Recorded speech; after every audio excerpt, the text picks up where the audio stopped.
Donc, bienvenue à tous dans ce premier webinaire, dans ce cycle de webinaires sur l'accompagnement des générateurs en Pays de la Loire. Donc, on va commencer aujourd'hui avec un témoignage en Maine-et-Loire sur l'accompagnement de la commune de Molévrier. Avant de rentrer dans le vif des présentations, je voulais juste proposer quelques règles pour la vidéo, de vous renommer en clic droit sur votre personnage, image pour pouvoir donner votre nom et votre structure, de couper les micros pour toute la partie de présentation, la première partie. Vous pourrez le rouvrir au moment euh, où les échanges sont ouverts à tous, d'utiliser le chat si vous avez des questions de compréhension, de clarification, et de lever la main aussi pour la partie temps d'échange avec la salle. Donc c'est pareil, c'est dans les fonctions de Zoom, il y a lever la main. Donc n'hésitez pas à utiliser tous ces outils. Et si vous n'y arrivez pas, écrivez dans le chat ou allumez votre micro si c'est vraiment compliqué. Donc, on est ensemble pour 45 minutes. On va avoir un temps de témoignage de 30 minutes avec Dominique Hervé, donc, qui est le maire de Molévrier, qui se présentera juste après, et Élise Charleuse, qui est la conseillère génératrice du Maine-et-Loire. Et ensuite, on aura un temps pour prendre toutes vos questions sur le dispositif et sur ce témoignage en particulier. Moi, je me suis pas présenté, donc je m'appelle Robin Deloff. Je suis animateur dans l'association Récit, qui est le réseau de l'animation, le réseau de l'énergie citoyenne en Pays de la Loire, et donc qui est un réseau qui fédère une centaine d'adhérents qui sont des collectivités, des sociétés citoyennes qui financent, maîtrisent des projets d'énergie renouvelable sur les Pays de la Loire.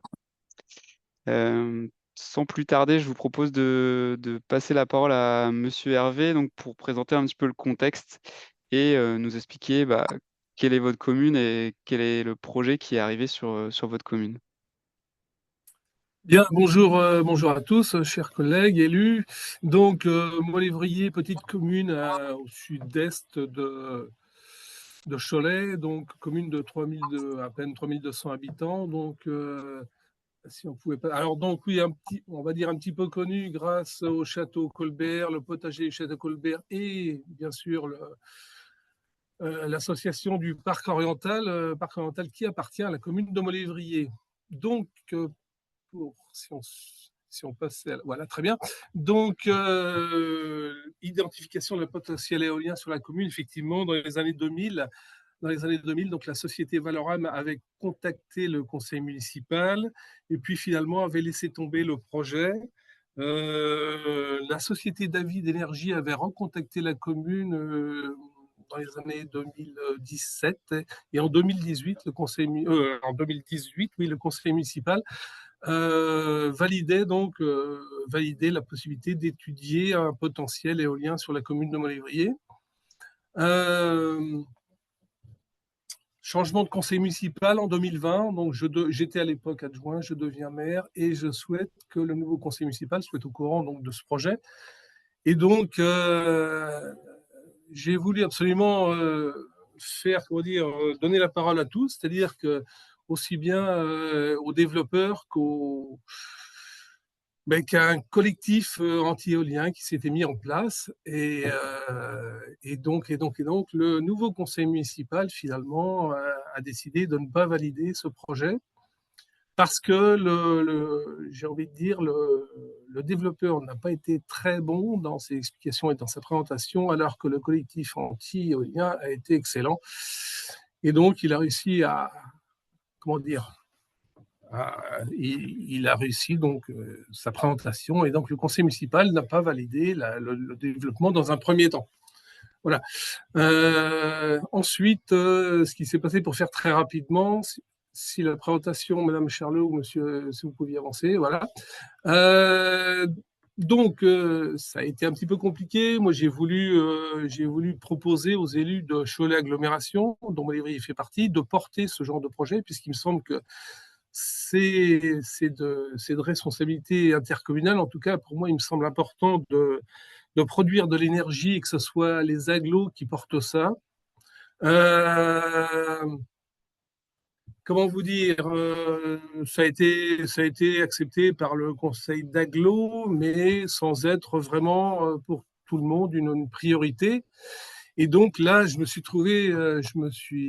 trouvé dépourvu pour essayer d'expliquer à mon conseil municipal qu'il y avait urgence, il me semblait, et qu'il fallait réfléchir de nouveau à cette possibilité. Et donc, c'est là qu'est intervenue Madame Charleux, pour le CIEML, et également Monsieur De Roff.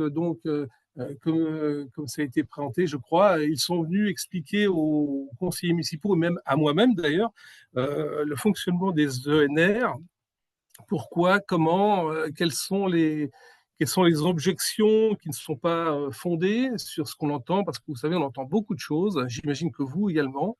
C'est d'ailleurs sans doute pour ça que vous êtes là aujourd'hui.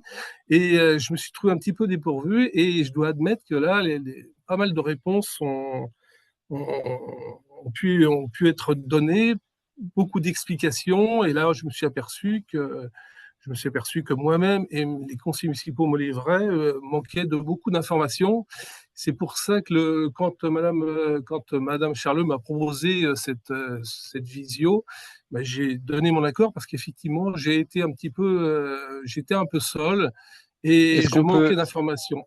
est-ce que justement, Élise, tu peux présenter ce que c'est que les générateurs? Oui, alors oui, parce que effectivement, Monsieur Hervé disait qu'il avait fait appel à moi-même. Je travaille au CIEML et en fin de compte, je dépends du réseau générateur.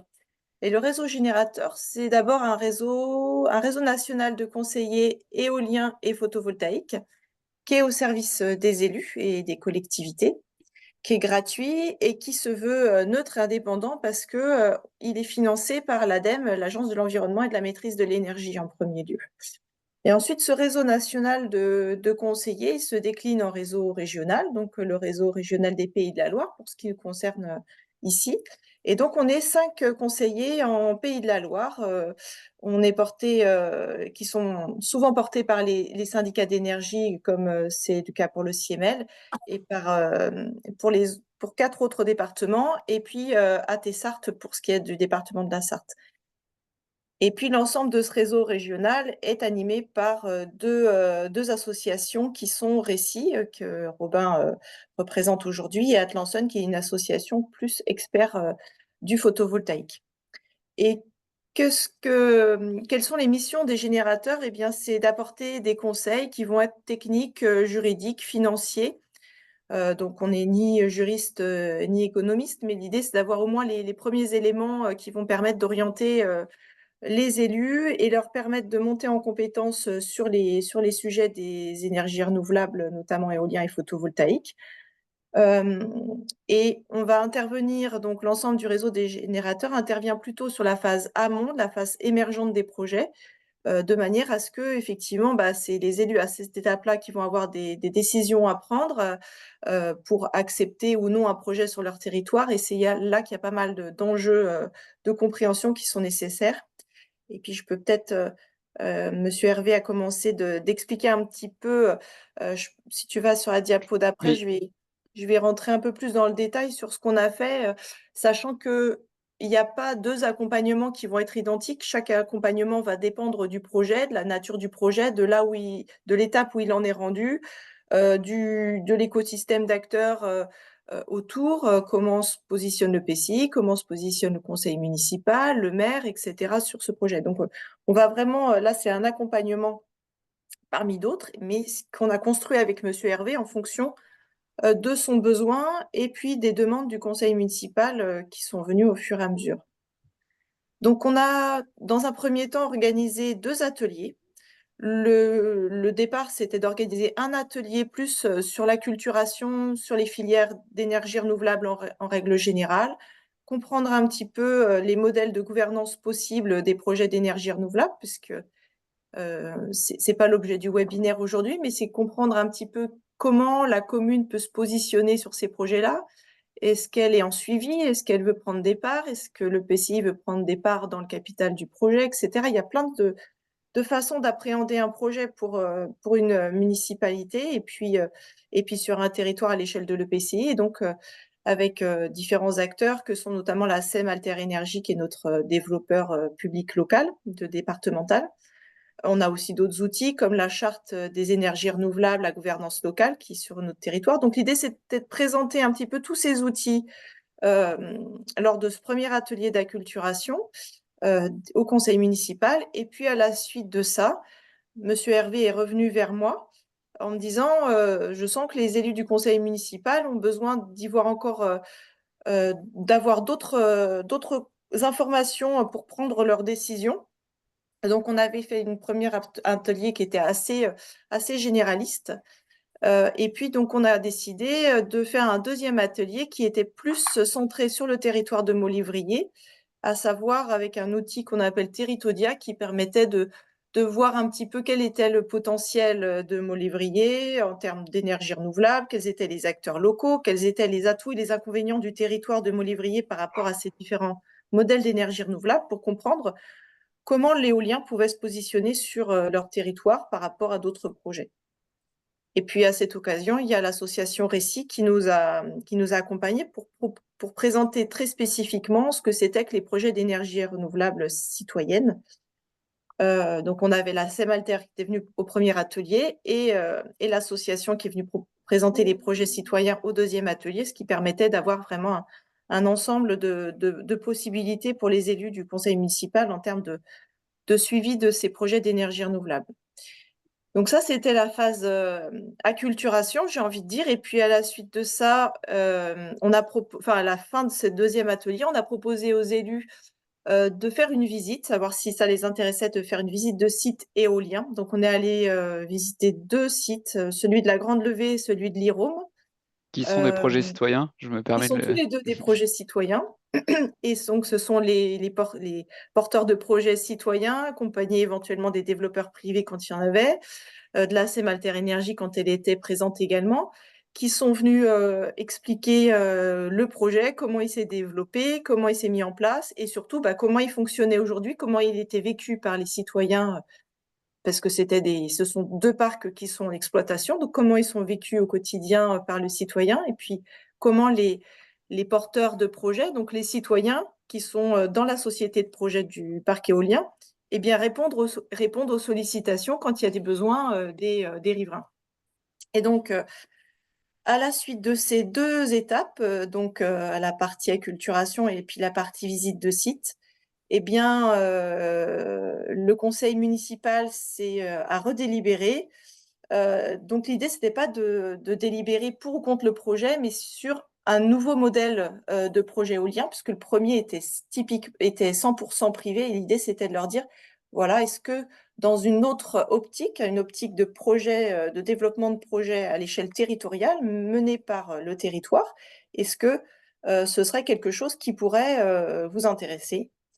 Et du coup, le conseil municipal a délibéré pour approuver le développement de projets ENR. Donc, dans leur globalité, l'ensemble des projets ENR, ils disaient que si des projets devaient se développer chez eux, alors ce serait dans le cadre d'une gouvernance territoriale et uniquement dans ce contexte-là. Donc, effectivement, ils s'étaient absolument opposés à ce que des développeurs privés viennent s'installer chez eux et prendre la main sur leur territoire. Mais dans un contexte spécifique de gouvernance territoriale, alors ils entendaient qu'ils se positionnaient plutôt pour développer ces projets-là. Et puis en parallèle, eh bien, on a constitué un copil avec le PCI, le maire, la SEM, donc la SEM Alter Énergie, le développeur public, donc le développeur privé qui était venu se présenter une première fois et qui avait commencé de sécuriser le foncier, donc dans le contexte que Monsieur Hervé a présenté tout à l'heure, et puis moi-même. L'idée, c'était de se mettre d'accord sur le partage de la gouvernance du projet entre le territoire, les citoyens, le privé, définir ensemble les conditions favorables à la poursuite du développement du projet. Et ben, du coup, je me retourne vers Monsieur Hervé. C'était savoir, vous, comment vous aviez vécu cet accompagnement. Est-ce que vous en retiriez? Écoutez, oui, comme je vous disais tout à l'heure, moi j'ai vraiment apprécié, moi, et quand je dis moi, c'est surtout le conseil municipal, a apprécié comment dire, de mieux maîtriser un petit peu le sujet. Euh, Comme disait Madame Charleux, ce qui nous a paru important, c'est que nous maîtrisions au travers l'agglo. C'est pour ça que le conseil municipal a validé cette décision, donc a validé le fait que s'il doit y avoir un projet de production d'énergie sur le territoire, et en particulier sur Montlévrier, nous devons le maîtriser, ou en tout cas, au minimum, accompagner, être partenaire de ce projet au travers l'agglo, au minimum, et dans l'idéal, je ne suis même pas certain que ce soit idéal, mais que éventuellement un projet citoyen, un collectif citoyen prenne en main éventuellement également les choses. Parce que le constat qu'on fait, c'est que la majorité est silencieuse, les collectifs anti sont toujours beaucoup plus, comment dire, on les entend beaucoup plus facilement et on les entend, on les lit dans les journaux et on sait bien que la majorité silencieuse, elle, on ne l'entend jamais.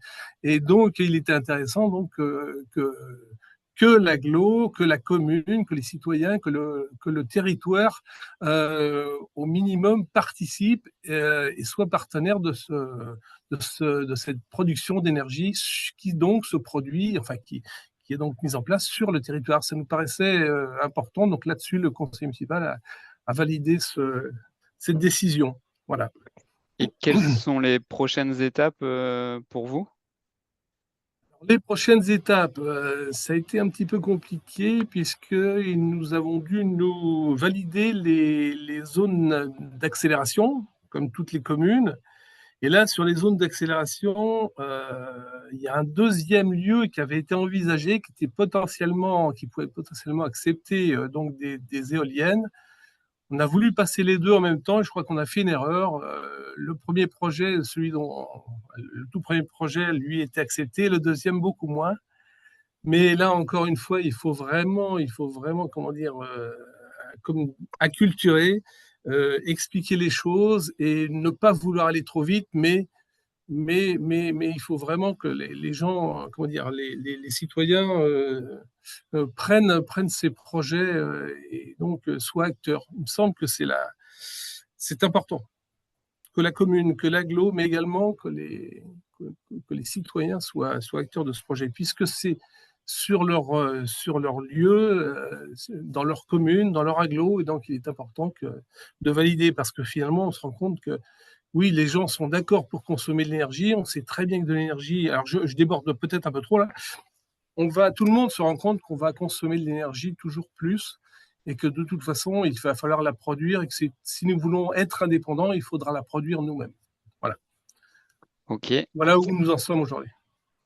Et globalement, là, il y a d'autres élus qui sont présents. Est-ce que vous pensez que c'est un dispositif qui vous a été utile, les générateurs? Complètement, oui, absolument. Encore une fois, je vous disais tout à l'heure, moi, comme tous les maires, je pense, j'ai pas été à l'école des maires, je dis toujours ça. Il y a beaucoup de domaines où je ne suis pas compétent, il y a beaucoup de domaines où j'ai besoin d'informations et c'est là que vous, les agents et les spécialistes, on a besoin de vous pour expliquer les choses. Il faut surtout pas essayer de les expliquer soi-même si on ne maîtrise pas bien le sujet.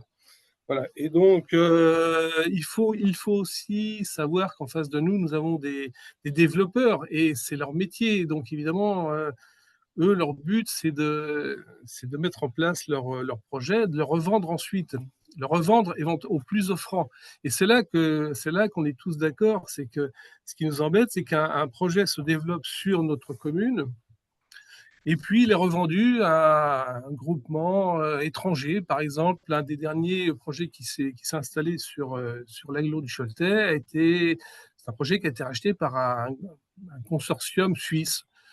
Donc, je ne suis pas certain que les Suisses achètent pour perdre de l'argent. Donc, c'est ce que je dis toujours, autant le faire nous-mêmes, quoi. Mais ça s'explique, tout ça, et vous êtes des professionnels, vous savez expliquer les choses mieux que moi, c'est certain. Voilà, c'est pour ça que vous avez été effectivement très, très important dans la discussion avec les conseillers municipaux. Et donc, pour le Maine-et-Loire, on a compris que pour contacter Élise, c'était via le CML et on rajoute ses coordonnées. Et je rajoute juste que donc des générateurs, on a parlé de ceux des Pays de la Loire, mais je ne sais pas s'il y en a de d'autres régions, mais il y en a partout en France. Et que du coup, sur le lien suivant, on pourrait trouver le bon interlocuteur qui est référent sur votre région ou votre département. Euh, Merci à tous pour votre attention. Merci à Monsieur Hervé pour son témoignage et à Élise Charleux aussi pour l'explication de la méthode. Là, on va avoir le temps pendant les 10 prochaines minutes de prendre les questions. On est une petite trentaine, donc si vous souhaitez soit poser vos questions dans le chat, soit prendre la parole directement, n'hésitez pas.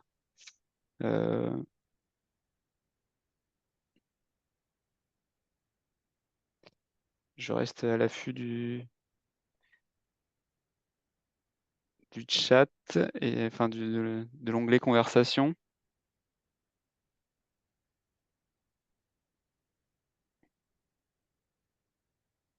Si vous avez des questions pour Monsieur le maire, c'est l'occasion effectivement de ces...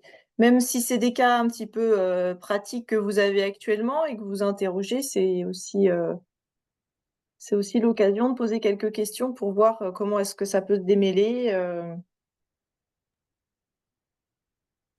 Zut.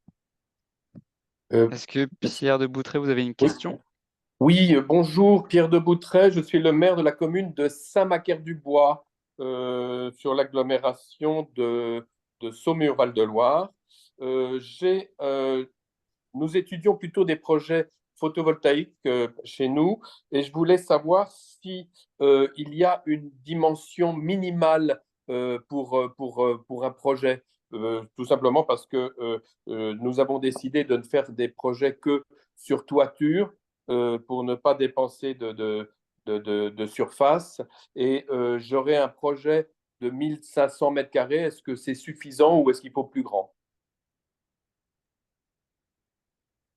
Du coup, vous voulez dire pour être accompagné par un générateur? C'est ça l'idée?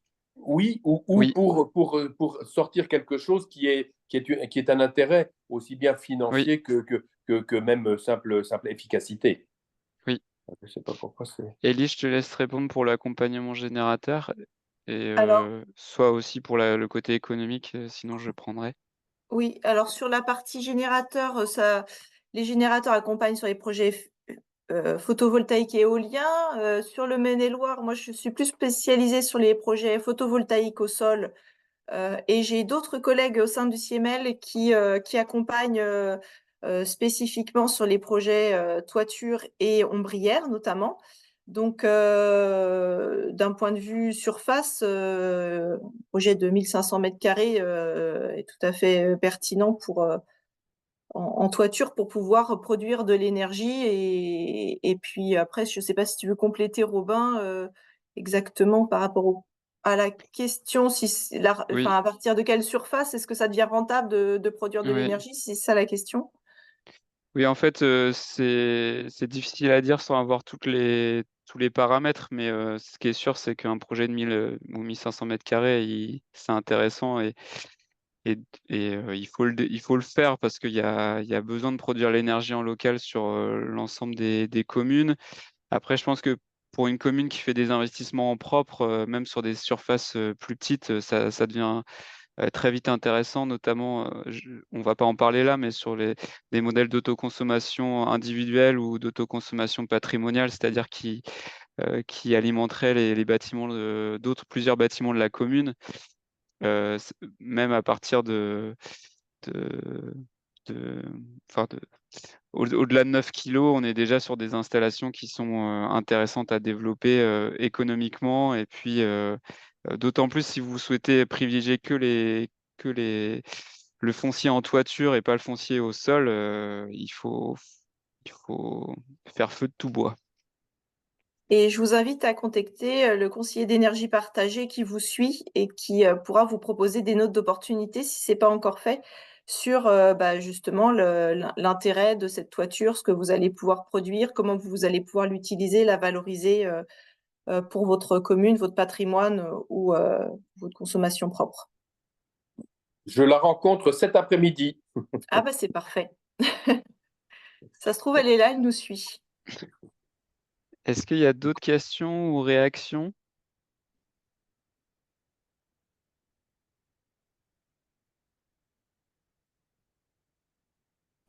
Vous n'avez pas de Oui, questions pour bonjour. Monsieur Hervé? Ah, bah, allez-y. Oui, bonjour.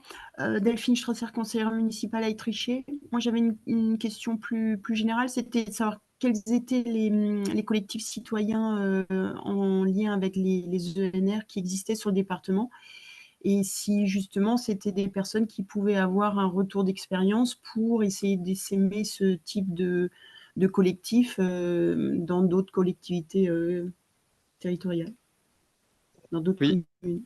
Alors, j'étais en train d'essayer d'afficher la carte, je vais essayer de le faire juste après, mais il y a une carte sur le site Énergie Partagée qui répertorie tous les collectifs de France et de Navarre. Sur le Maine-et-Loire, en l'occurrence, il y a quand même pas mal de porteurs de projets citoyens, que ce soit éolien et photovoltaïque. Et pour la commune d'Étriché, j'ai peur de dire une bêtise, mais c'est sur la métropole angevine ou je confonds avec une autre commune. C'est la communauté de communes Loire-et-Sarthe.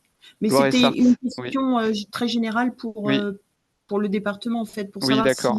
si ces collectifs, comment ils se portent, si c'est en phase d'amorce ou s'ils sont déjà bien constitués, que le projet est bien parti, et puis quel retour des. Enfin, c'est toujours intéressant de s'appuyer sur des expériences qui fonctionnent, et c'est peut-être par là aussi qu'on peut avoir des informations pertinentes pour éviter les écueils, avancer et puis Oui. pouvoir faire la promotion des ENR.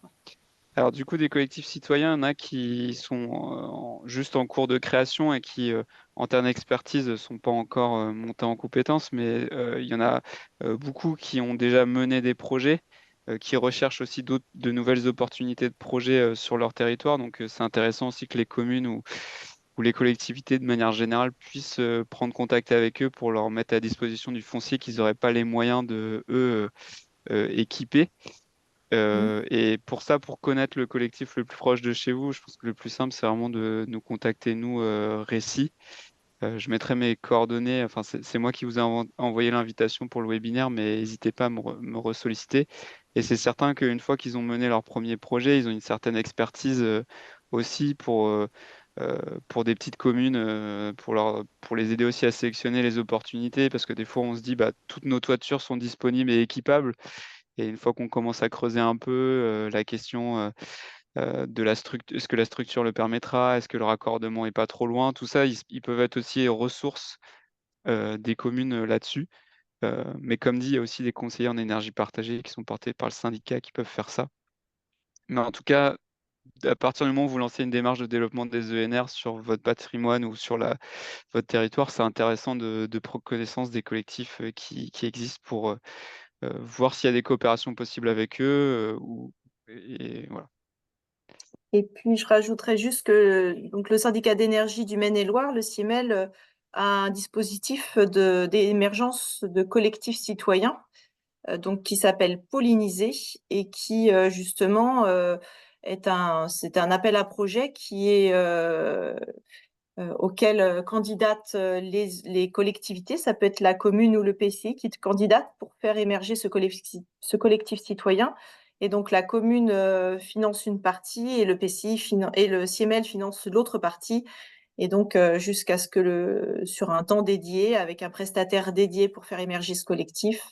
Et justement, ça permet de s'assurer que les citoyens prennent en main les projets d'énergie renouvelable qui se développent sur leur territoire. Et puis, le ventre mou dont parlait Monsieur Hervé tout à l'heure, ça leur permet effectivement de donner un peu une voix aussi à ceux qui sont pour les projets et qu'on n'entend pas forcément lorsqu'on entend beaucoup les opposants lorsqu'il y a des projets d'énergie renouvelable qui se mettent en place. Et c'est aussi permettre à ces personnes, ces citoyens qui sont plutôt favorables au projet, de leur donner la possibilité de s'exprimer et bien plus, puisqu'ils peuvent vraiment prendre part au projet grâce à l'émergence des collectifs. si je peux me permettre d'intervenir, là, Dominique Hervé. Vous avez complètement raison, madame. À partir du moment où vous avez un collectif citoyen, ça change tout. Ça change tout. On a quelques exemples à côté de chez nous. La commune de Vezin, on n'en a pas entendu parler. Le projet s'est déroulé très simplement, très facilement. Évidemment, il y a des oppositions, c'est normal, hein. Mais ça c'est non seulement aujourd'hui. Alors, il y a ce projet à Vezin, il y a aussi un projet qui s'est développé. C'était un des premiers d'ailleurs citoyens dans le secteur, je crois, du côté de Chemillé. Et aujourd'hui, ils en sont fiers. Ils sont fiers de leur projet. Ils sont fiers de ce qu'ils ont aujourd'hui. Ça fonctionne tellement bien que les comment dire, les participants ou les adhérents les plus anciens, s'ils décident de vendre leur part de la société qu'ils ont créée, il y a des listes d'attente pour reprendre ces participations, et à tel point qu'ils sont même obligés de limiter parce que en fait, oui. Non, non, allez-y, pardon.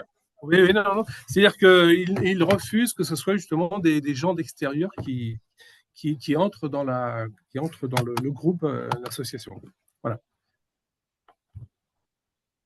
Tu as retrouvé le lien vers la carte, Robin?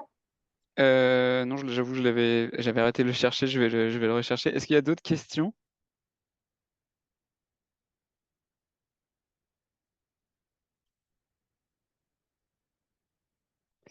On peut peut-être s'arrêter là s'il n'y a pas d'autres questions, en sachant que toutes les coordonnées vous seront envoyées à l'issue du webinaire, et que ne faut surtout pas hésiter à revenir vers nous. Je suis juste en train de vous partager tout de suite le lien vers la carte des initiatives citoyennes. Hop, que je mets dans l'onglet conversation. Paf. Et puis j'en profite. Alors, on a une question de Christelle. Comment faire quand ce sont une partie des élus qui bloquent? On peut prendre peut-être cette question. C'était un peu le cas présent aussi là pour Oui, Mont-Lévrier. c'est exactement ce qui s'est passé sur Mont-Lévrier, hein. Ce sont les élus du conseil municipal qui avaient des doutes et des craintes par rapport au projet éolien. Et donc, ça a été tout l'objet du webinaire qu'on a expliqué avec des ateliers d'acculturation à leur intention, et puis avec la visite de site, justement, pour leur montrer qu'il y avait plusieurs façons d'envisager un projet éolien. Donc, en fait, il faut comprendre qu'est-ce qui bloque, parce que c'est en fonction de ça qu'on construit l'accompagnement, en fonction de si c'est un non fermé définitif en disant qu'ils ne veulent pas produire d'énergie renouvelable sur leur territoire, ou est-ce que c'est par rapport à des problématiques spécifiques. Et dans ce cas, il faut adapter l'accompagnement aux causes de blocage, et en expliquant en fonction de ça. Ok. Donc Christelle le précise qu'elle parle d'élus qui ne sont pas nécessairement dans le conseil municipal, mais j'imagine que la réponse reste la même. En fait, c'est savoir quel est le sujet de blocage. Est-ce que c'est sur une question, je ne sais pas, de paysage, de modèle économique, d'interlocuteur. Enfin voilà, il peut y avoir plein de raisons, et c'est un peu désamorcer, essayer de répondre à ces blocages et ces questions s'ils peuvent être levés en apportant de la matière et des informations. Oui, si je peux répondre, là, entre nous, hein, c'est pratiquement toujours un problème de proximité, hein. Clairement, hein. C'est-à-dire qu'on veut bien consommer, mais on ne veut pas. Et moi, j'ai une conseillère municipale qui serait riveraine si un projet s'installait, qui m'a dit clairement, moi, Dominique, je suis pour la production d'énergie, ça ne me pose pas de problème, mais pas en face chez moi.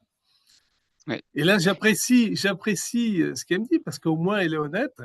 C'est ce que je lui dis toujours. Je lui dis, écoute, je te remercie, Stéphanie, parce que c'est la véritable raison, très souvent, c'est celle-ci, quoi. Voilà. Ok.